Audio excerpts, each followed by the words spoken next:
Big Boss season 8లోకి రాజ్ తరుణ్ నిజంగానే వస్తుండా. ఎందుకంటే చాలా ఛానల్స్లలో రాజ్ తరుణ్ పేరు వినబడతా ఉన్నది. బట్ నా అనలైజ్ ప్రకారం, నాకున్న ఆలోచన శక్తి ప్రకారం నేను ఆలోచించి తీసుకున్న ఓ థాట్ బయటకు వచ్చింది నాకు. అది ఏంటిదని అంటే 99.99% రాజ్ తరుణ్ బిగ్ బాస్కి రాడు. ఎందుకనే దాని గురించి కూడా నేను డీటెయిల్ ఎక్స్ప్లెనేషన్ ఇస్తాను. ఇప్పుడు తన సినిమాలు రీసెంట్గా 2 రిలీజ్ అయినాయి. ఒకటి తిరగబడరా స్వామి, ఇంకోటి పురుషోత్తముడు ప్రీ రిలీజ్ ఈవెంట్కే రాజ్ తరుణ్ రాలేదు. ఆ తర్వాత మీడియా ముందుకు వచ్చి తిరగబడరా స్వామి ప్రీ రిలీజ్ ఈవెంట్ పెడితే దానికి వచ్చి మాట్లాడండి.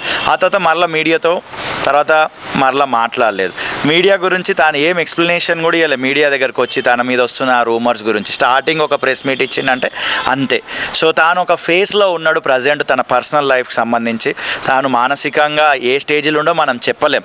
తనకి ఒక ప్రైవేట్ స్పేస్ అనేది ఇప్పుడు చాలా ఇంపార్టెంట్. ప్రశాంతంగా నేచర్లో గాలి పీల్చుకొని తనకున్న అలవాట్లు, మంచి అలవాట్లు ఏవో అవి అవలంబిస్తూ తనకు మనసుకు దగ్గరున్న వాళ్ళకి దగ్గరగా ఉండే ప్రయత్నం చేసి తాను హీల్ అవుతాడు మెంటల్గా. కాబట్టి 99.99% రాజ్ తరుణ్ అనే వ్యక్తి బిగ్ బాస్ సీజన్ 8కి రాడు. అండ్ ఆయన చేతిలో ఆల్మోస్ట్ ఇంకా 3-4 సినిమాలు ఆ షూటింగ్ 50-70% ఫినిష్ అయిపోయినాయి కూడా ఉన్నాయి. ఇంకా షూటింగ్లు చేయాలి. తను బిజీ హీరోనే యాక్చువల్ చెప్పాలంటే. ఈ మధ్యలో ఇట్టు లేకపోతుండొచ్చు, బట్ తను బిజీ హీరోనే. కాబట్టి ఇది కన్ఫామ్ 100%, 99.99 కూడా కాదు, 100% రాజ్ తరుణ్ రాడు. ఒకవేళ వచ్చిందంటే అది మిరాకిల్ ఇక.